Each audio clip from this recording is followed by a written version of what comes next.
di bimbingan konseling, channel nasihat, dan motivasi. Inilah alur orang kaya dalam mengelola keuangan. Semakin lama semakin meningkat, sehingga mampu menciptakan uang bekerja untuknya. Dan mereka pensiun muda, tidak harus menunggu umur 60 tahun.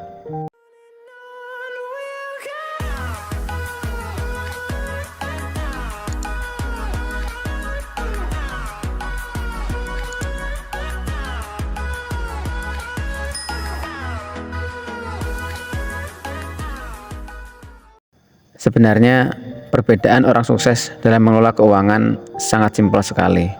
Namun terkadang sedikit seseorang yang berada di posisi ini. Mungkin hanya 10% dari orang-orang pada umumnya.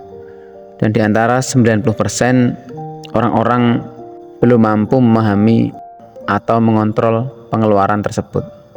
Sehingga mereka sulit untuk meningkat atau mengembangkan nilai aset mereka. Yaitu orang kaya atau orang sukses selalu mengutamakan menabung. Hasil kerjanya tidak dihabiskan semuanya, namun disisihkan untuk ditabung untuk jangka panjang atau untuk aset yang mampu menghasilkan income di masa mendatang. Misalnya dia bekerja, setelah mendapatkan keuntungan tidak menggunakan semua penghasilannya secara keseluruhan, namun disisihkan untuk menabung atau untuk membangun aset. Apa itu aset? Aset adalah sesuatu yang mampu menghasilkan keuntungan di masa mendatang atau memiliki nilai ekonomi. Misalnya, membeli saham, atau jika dia beli mobil, maka mobil itu dikaryakan sehingga bisa menghasilkan income. Atau seandainya beli rumah, mungkin dia akan berpikir jangka panjang. Kira-kira rumah itu nanti bisa disewakan atau dikontrakkan, sehingga mampu menghasilkan passive income. Walaupun terkadang membeli aset dengan cara mencicil, namun mencicil untuk sebuah aset produktif. Orang-orang yang mempunyai mental sukses, mereka mampu menunda kesenangan karena dia sadar jika menghambur-hamburkan uang untuk kesenangan, sedangkan dia belum punya aset produktif, itu hanya akan menyia-nyiakan uang, menyia-nyiakan waktu, menyia-nyiakan kesempatan. Karena waktu akan terus berjalan maju dan tidak pernah bisa diulangi lagi. Maka dia lebih cenderung ke masa depan dengan membangun aset daripada menghambur-hamburkan uang. Walaupun terkadang dalam membangun aset ditempuh dengan cara mencicil. Pada saat aset itu dibeli, aset itu mampu menghasilkan income, dan ketika cicilannya telah lunas, mengalami kenaikan harga yang cukup signifikan.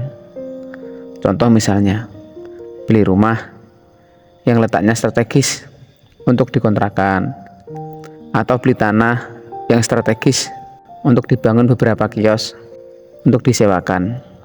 Atau selain tabungan cash, dia juga menggunakan untuk membangun bisnis atau kerjasama dengan sahabat dan lain-lain, sehingga nilai asetnya akan terus berkembang dan menghasilkan passive income. Lain halnya jika orang-orang yang gagal atau tergolong di kuadran kiri, mereka cenderung membeli liability yang justru lebih ke arah yang membebani. Misalnya ketika bekerja, hasilnya digunakan untuk kebutuhan harian, dan ketika ada sisa, dia gunakan untuk membeli barang-barang dengan cara mencicil. Mungkin beli HP dengan cara mencicil, masih ada sisanya lagi beli barang-barang rumah juga mencicil, beli TV dicicil, beli motor dicicil, yang sejatinya sudah punya, namun mengupgrade barang-barang miliknya agar terlihat lebih mewah. Hal ini justru akan membebani diri sendiri, dan ketika hendak mau dijual, nilainya pun akan mengalami penurunan yang drastis. Ini juga salah satu dampak karena orang-orang yang gagal itu tidak mampu menunda keinginan. Dia tidak sadar bahwa semua itu hanyalah keinginan dan bukan keperluan. Keinginan-keinginannya itu tidak ada nilai investasi, mungkin malah menjadikan depresi dengan beberapa tanggungan-tanggungan yang membebani dirinya. Misalnya, penghasilan dari active income digunakan untuk kebutuhan hidupnya, dan dia membeli barang dengan cara dicicil yang sejatinya sudah minus, namun masih lagi membeli sesuatu dengan mencicil yang sumber income-nya belum jelas dari mana pemasukannya, sehingga berdampak setiap kali gajian, setiap kali menerima uang bulanan, tidak tambah meningkat asetnya, justru berbalik semakin besar bebannya dan banyak hutang di mana-mana karena tidak mampu mengontrol diri atau tidak mampu menunda kesenangan. Dan inilah salah satu pembeda antara orang yang sukses dengan orang-orang yang gagal dalam mengelola keuangan.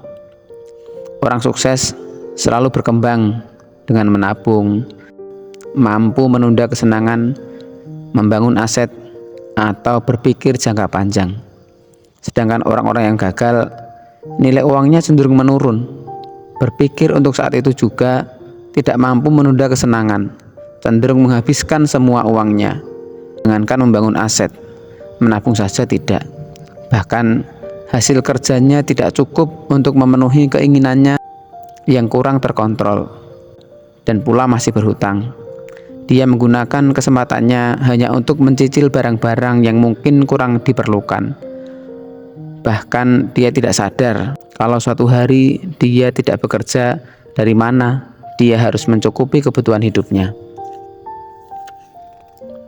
Dampak buruknya pun mungkin hidup tidak bisa dinikmati, cenderung ingin marah-marah, menyalahkan orang-orang di sekitar, melampiaskan emosinya kepada keluarga atau rekan kerjanya, dan mungkin akan membuat pikiran stres yang berkepanjangan hanya karena salah langkah atau salah dalam mengelola keuangan. Orang-orang pada umumnya masih terjebak dalam gaya hidup seperti ini. Orang-orang yang tergolong di kuadran kiri mungkin mencapai 90% dari orang-orang pada umumnya. Orang-orang pada umumnya lebih memilih hasil kerjanya langsung, ingin segera dinikmati tanpa berpikir panjang. Bahkan biar terlihat kaya atau gengsi, mereka gunakan semua uangnya untuk kebutuhan konsumtif secara keseluruhan. Mereka lebih memilih agar terlihat kaya daripada memikirkan masa depannya. Sehingga wajar jika umur setara orang yang pensiun, mereka masih harus menukarkan waktunya untuk selalu bekerja dan bekerja, masih harus banting tulang, masih harus memenuhi beberapa tanggungan-tanggungan atau dalam menafkahi keluarga. Maka upayakan menabung serta membangun aset. Belilah sesuatu yang mampu menghasilkan atau mengembangkan nilai di masa mendatang. Insya Allah, taraf hidup kita akan lebih meningkat, sehingga bisa membantu dalam kelancaran ibadah kita. Seperti harapan kita, yaitu hidup bahagia, muda berkarya, tua sejahtera.